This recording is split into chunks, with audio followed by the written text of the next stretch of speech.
Hello everyone, welcome back to the channel.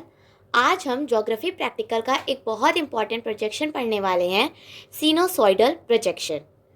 So let's start. Sinusoidal projection. The sinusoidal projection is the pseudo-cylindrical equal area map projection, sometimes called the Sanson-Flamsteed और the Mercator equal area projection। जो sinusoidal projection है ये pseudo-cylindrical equal area map projection है और sometimes इसको हम Sanson-Flamsteed projection भी बोलते हैं। Jean Cousin of Debye was one of the first map makers to use the sinusoidal, using it in a world map in 1570। 1570 में जीन कोसिन ने sinusoidal projection का यूज़ किया था। This projection was first prepared in 1650 by the French cartographer and geographer Nicolas Sanson। 1650 में French cartographer and geographer Nicolas Sanson ने sinusoidal projection को prepare किया था। About 50 years later, the famous British astronomer John Flamsteed used this projection, and 50 years बाद same projection को John फ्लेमिस्टीड ने use किया था। Therefore, it is known as the Sanson-Flamsteed projection, and इसीलिए इस प्रोजेक्शन को हम Sanson-Flamsteed projection भी कहते हैं। Since sine curves are used in its construction, it is called the sinusoidal projection or sine curve projection। क्योंकि हम इस प्रोजेक्शन में साइन कर्व्स का यूज़ करते हैं, इसलिए इस प्रोजेक्शन को हम sinusoidal projection and sine curve projection कहते हैं। It is an equal area projection and on the basis of its method of construction is regarded as a special form of Bones projection। क्योंकि ये projection equal area projection है, उस basis पे हम इसको bones projection का एक special form कहते हैं। In the sinusoidal projection the length of the equator is true to scale. It is equal to 2 pi r while the length of the central meridian is half of the length of the equator pi r। Sinusoidal projection में length of the equator जो होता है वो true scale होता है and equal to 2 pi r होता है, and जो लेंथ ऑफ सेंट्रल मेरिडियन है वो हाफ होता है लेंथ ऑफ द इक्वेटर, इसलिए हम इसे पाई आर बोलते हैं। Identification. All parallels lines of latitude are drawn as straight. जितने भी पैरेलल्स हैं वो हमारे स्ट्रेट ड्रॉ होंगे। Parallel lines at equal intervals, और वो इक्वल इंटरवल्स पे ड्रॉ होंगे। Their lengths and the distance between them are true to scale, एंड जो उसका डिस्टेंस और लेंथ होगा वो ट्रू टू स्केल होगा। The central meridian is a straight vertical line whose length is half that of the equator। All other meridians are symmetrically curves। जो central meridian है वो हाफ होता है इक्वेटर का, एंड जितने और अदर मेरिडियंस हैं वो सिमेट्रिकली कर्व्स होंगे। On any parallel, the distance between adjacent meridian is equal। किसी भी पैरेलल पे adjacent meridian equal होंगे। The equator and the central meridian are divided into equal intervals। Equator and central meridian divide होंगे equal intervals पे। Only the central meridian intersects the equator at a right angle। All other meridians cut the parallels obliquely, and this obliquity increases as the distance from the equator and the central meridian increases। It means जो central meridian है वो equator पे एक right angle draw करेगा, but और जितने भी meridians है वो पैरेलल्स को ऑब्लिकली कट करेगा। Properties. The scale is correct along the equator and every parallel of latitude. जो भी स्केल होगा वो हमारा इक्वेटर पे और जितने भी पैरेलल्स हमारे ड्रॉ होंगे उस पे सही होगा। The scale is also correct along the central meridian, but it increases eastward and westward from the central meridian. हमारा स्केल सेंट्रल मेरिडियन पे भी करेक्ट रहेगा, बट अगर हम ईस्टवर्ड एंड वेस्टवर्ड डायरेक्शन में मूव करते हैं तो हमारा वहाँ पे इंक्रीजेज होगा. The shape of land masses becomes highly distorted near the outer margins of the projection. जो लैंड मास का शेप है वो ईस्टवर्ड एंड वेस्टवर्ड हम जब एक्सटेंट को बढ़ाएंगे तो वहाँ पे हमारा जो लैंड मास का शेप है वो डिस्टॉर्टेड होगा इस प्रोजेक्शन में. It is an equal area projection. ये एक इक्वल एरिया प्रोजेक्शन है. Direction angles are not shown correctly on this projection. Direction और एंगल्स इस प्रोजेक्शन में करेक्ट नहीं होते. यूजेस क्या क्या हैं? Although a world map can be prepared using this projection, it is generally not preferred because the shape of region near the outer margin becomes highly distorted. Generally हम इस projection को use करते हैं to draw world map projection, but हम इसको generally prefer नहीं करते क्योंकि इसमें जो shapes है regions के वो हम outer margins के साइड जाएंगे तो वहाँ पे हाईली डिस्टॉर्टेड देखने को मिलता है. The sinusoidal projection is specially suitable for preparing equal area maps of continents that have limited east west extent and lie on both side of the equator such as Africa and South America. Sinusoidal projection हम specially वहीं use करते हैं जहाँ हमें equal area किसी भी continent का show करना हो एंड उसका एक्सटेंट ईस्ट वर्ड डायरेक्शन में कम हो एंड वो दोनों साइड आए इक्वेटर के. इसका बेस्ट एग्जांपल है Africa and South America. Sinusoidal projection draw करने से पहले हम इसका फॉर्मूला देख लेते हैं. तो चलिए देखते हैं सिनुसॉइडल प्रोजेक्शन में कौन कौन से फॉर्मूला यूज होंगे.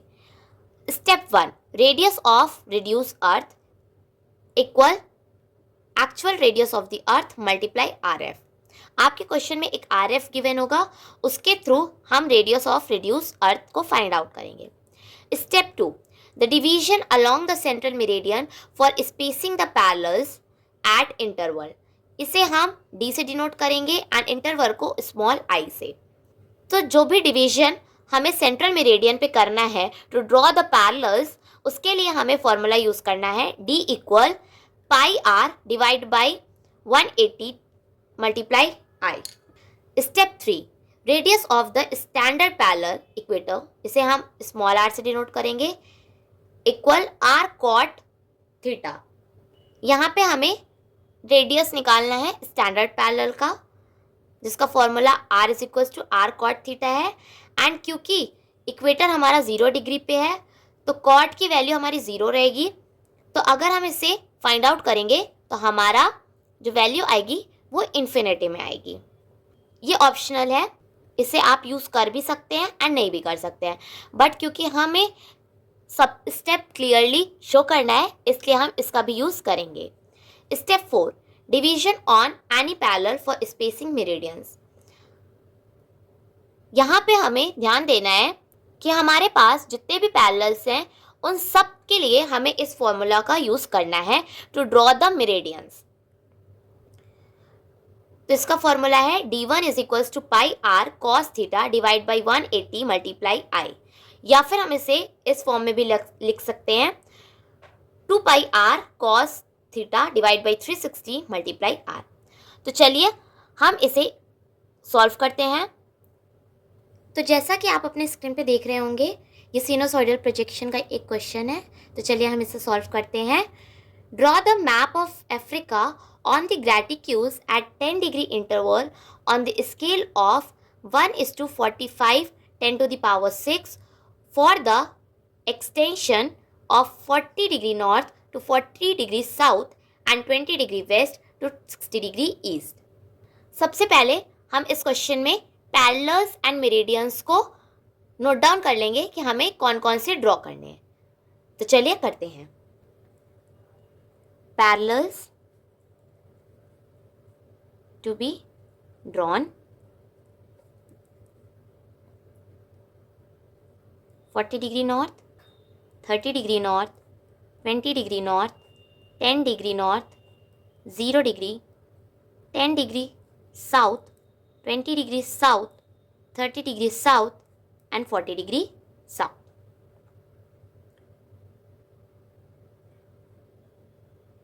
एक्सटेंशन में हमें देखना है कि हमारा स्टैंडर्ड पैरेलल कौन सा है। तो जो भी सेंटर का होगा वो हमारा स्टैंडर्ड पैरेलल होगा। जैसा कि 0 हमारे यहाँ पे स्टैंडर्ड पैरेलल है। नेक्स्ट है मेरिडियंस टू बी ड्रॉन। हम ऐसे ही मेरिडियंस को भी लिख लेंगे। 20 degree west, 10 degree west, 0 degree, 10 degree east, 20 degree east, 30 degree east, 40 degree east, 50 degree east and 60 degree east. अब हमें इसमें सेंट्रल मेरिडियन को देखना है, तो वो हमारा होगा 20, 60, 10 and 50, 10 and 40, sorry 0 and 40, 10 and 30।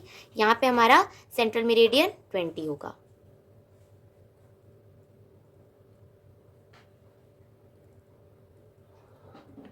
तो अब हमें फॉर्मूले में रख के इसको सॉल्व करना है। तो हमारा फर्स्ट स्टेप है radius of the reduce earth equal to actual radius of the अर्थ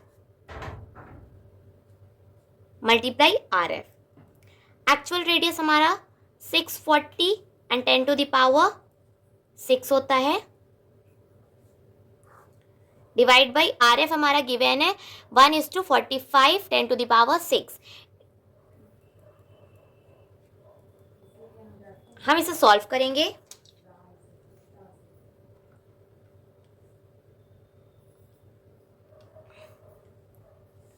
इसकी वैल्यू आएगी 14.2 सेंटीमीटर, क्योंकि हमने इसे सेंटीमीटर में किया है। एंड प्लीज़ आप इसमें ध्यान रखिएगा कि हमें हमेशा यूनिट को मेंशन करना है। नेक्स्ट स्टेप है step 2, the division along the central meridian for spacing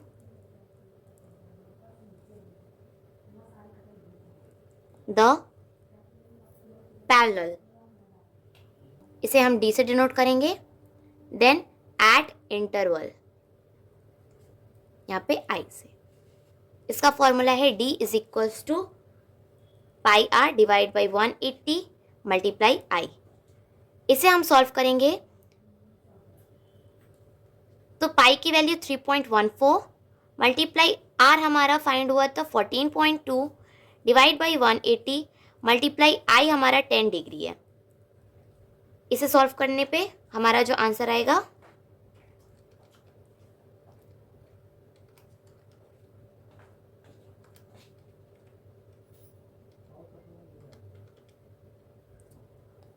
to 2.45 centimetre. Next step है step 3, radius of the standard parallel, जिसे हम इक्वेटर भी बोलते हैं। इसका फॉर्मूला है R is equals to cot theta. Cot को फाइंड करने के लिए 1 divide by tan theta use करते हैं, क्योंकि हमारे साइंटिफिक कैलकुलेटर में कॉट की वैल्यू नहीं गिवन होती है। तो हम 1 डिवाइड बाई टैन से अगर फाइंड आउट करेंगे तो हमारे पास कॉट थीटा की वैल्यू आ जाएगी। लाइक 1 डिवाइड बाई टैन 0 इसलिए क्योंकि इक्वेटर हमारा 0 डिग्री पे होता है, इक्वल करेंगे तो यहाँ पे हमारा मैथ एरर आ रहा है। इट मीन्स कि यहाँ पे जो भी वैल्यू आएगी वो हमारी इन्फिनिटी होगी।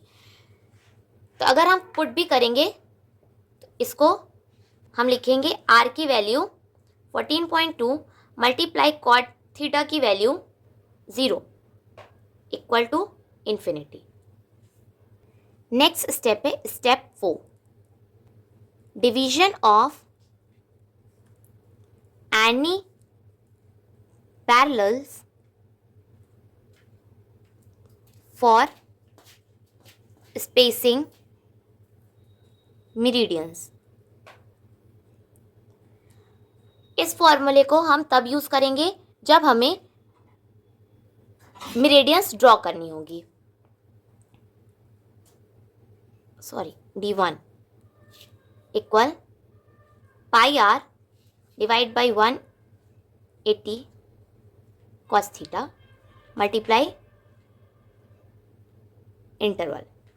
अब हम इसे जितने भी लैटिट्यूड्स हैं उस पे सब पे बनाना है, तो हम एक टेबल ड्रॉ करेंगे एंड इसे फाइंड आउट करेंगे। तो टेबल ड्रॉ करते हैं।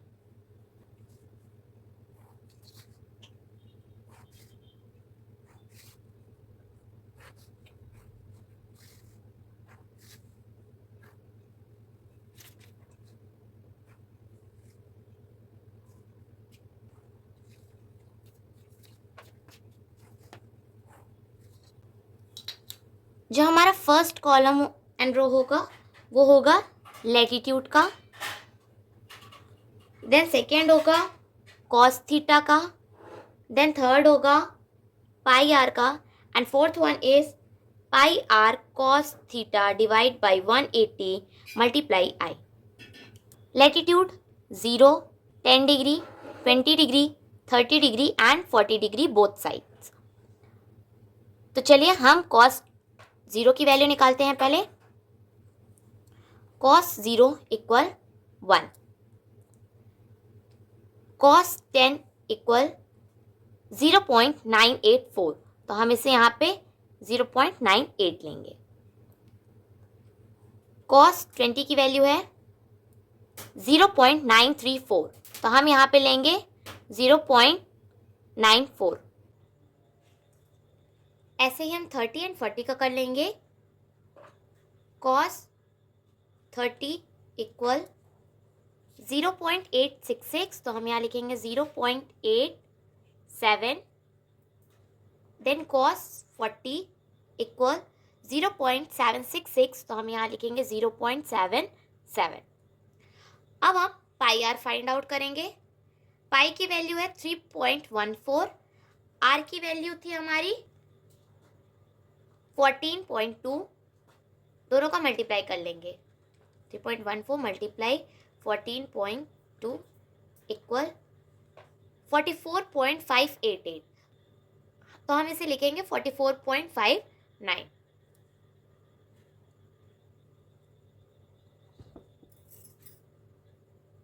हमारी जितनी भी ये वैल्यूज होंगी वो सबके लिए सेम होगी।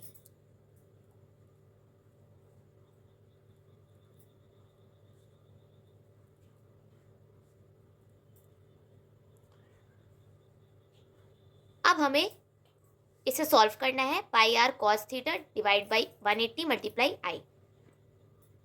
तो इसे सॉल्व करने के लिए हमारे पास पाई आर की वैल्यू आ गई है, उसे हम कॉस से मल्टीप्लाई करेंगे, देन डिवाइड 180 करेंगे एंड मल्टीप्लाई आई करेंगे। तो चलिए करते हैं। 44.59 multiply 1 equal divide by 180 equal multiply 10।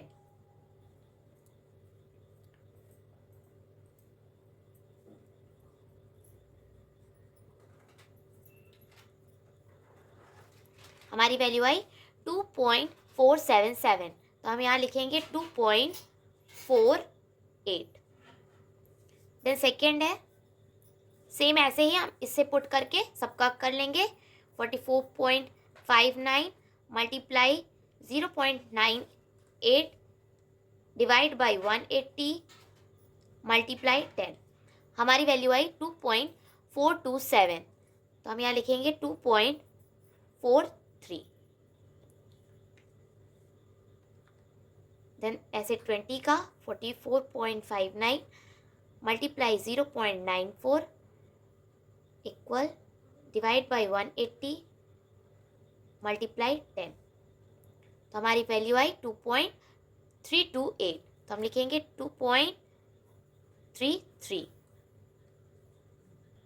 Then ऐसे ही 30 का 44.59 मल्टीप्लाई 0.87 डिवाइड बाई 180 मल्टीप्लाई 10, हमारी वैल्यू आई 2.155, तो हम लिखेंगे 2.16।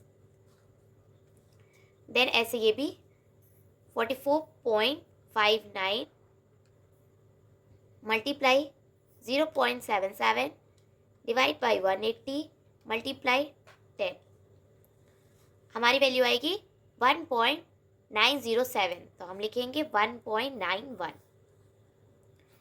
अब हमने ये सॉल्व कर लिया है।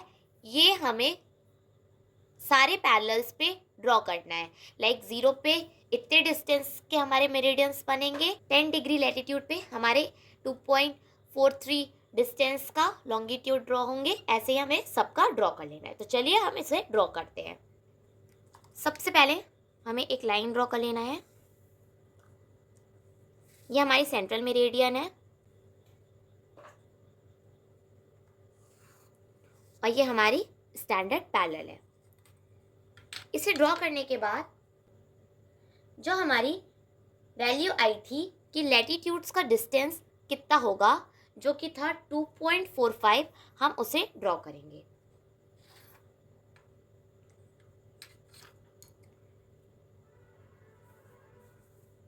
टू 2.45 हमारी ड्रॉ नहीं हो पाएगी, तो हम इसे 2.5 ले लेंगे।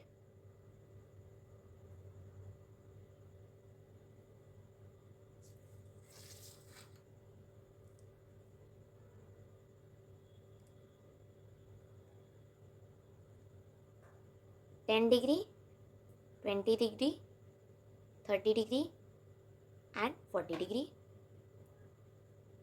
10 degree, 20 degree, 30 degree and 40 degree. अब हमें पैरेलल्स ड्रॉ करने हैं, तो चलिए ड्रॉ करते हैं।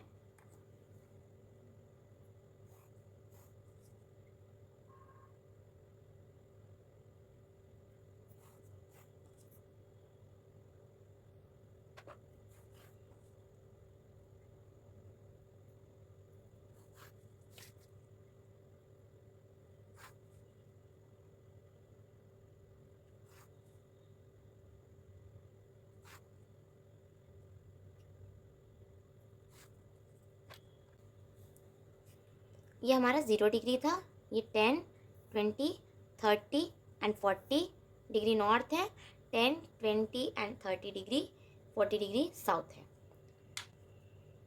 तो 0 डिग्री पे जो हमारी वैल्यू आई थी लॉन्गिट्यूड्स के डिस्टेंस को ड्रॉ करने की, वो थी 2.48, तो हम यहाँ पे 2.5 ले देंगे।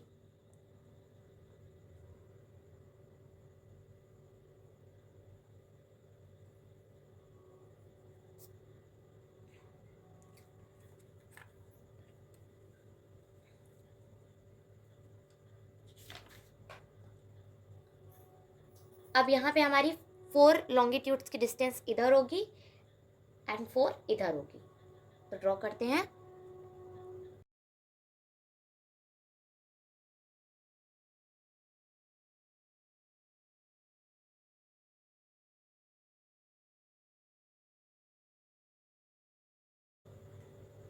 अब हमारी जो 10 डिग्री लैटिट्यूड्स पे लॉन्गिट्यूड्स ड्रॉ होंगे उनकी डिस्टेंस है 2.43, तो हम यहाँ पे 2.4 ले लेते हैं।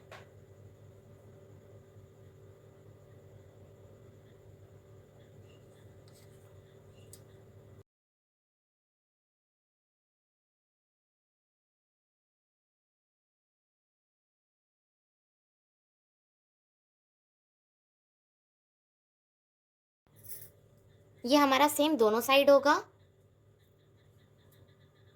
1, 2, 3 एंड 4,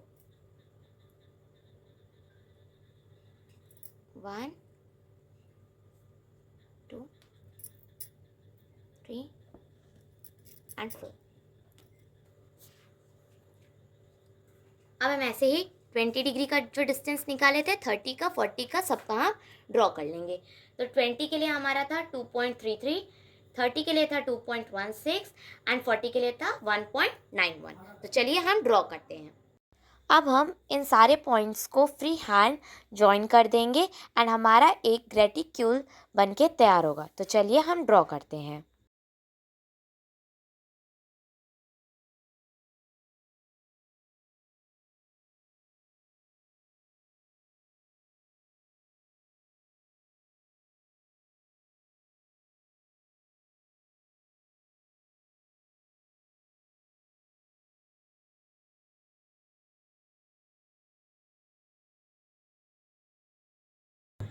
यह हमारा ग्रेटिक्यूल बनके रेडी है। अब हम इस पे एक्सटेंशंस लिखेंगे। तो ये हमारा 0 डिग्री था, 10 degree north, 20 degree north, 30 degree north and 40 degree north था। Same 10 degree south, 20 degree south, 30 degree south and 40 degree south. Same हम लॉन्गिट्यूड्स का भी लिख लेंगे। 20 degree west, 10 degree west, 0 degree, 10 degree east, 20 degree east, 30 degree east, 40 degree east, 50 degree east and 60 degree east. अब हमारे question में एक Africa map draw करने को बोला है, तो हम इस सिनुसॉइडल प्रोजेक्शन में अफ्रीका का मैप ड्रॉ करेंगे। तो चलिए ड्रॉ करते हैं। तो जैसा कि आप देख रहे होंगे, यहाँ पे मैंने अफ्रीका का मैप ड्रॉ कर लिया है। तो हमें इस क्वेश्चन को ऐसे ही सॉल्व करना था। अगर आपको मेरी वीडियो हेल्पफुल लगी हो तो please do like, share and subscribe my channel. Thank you for watching.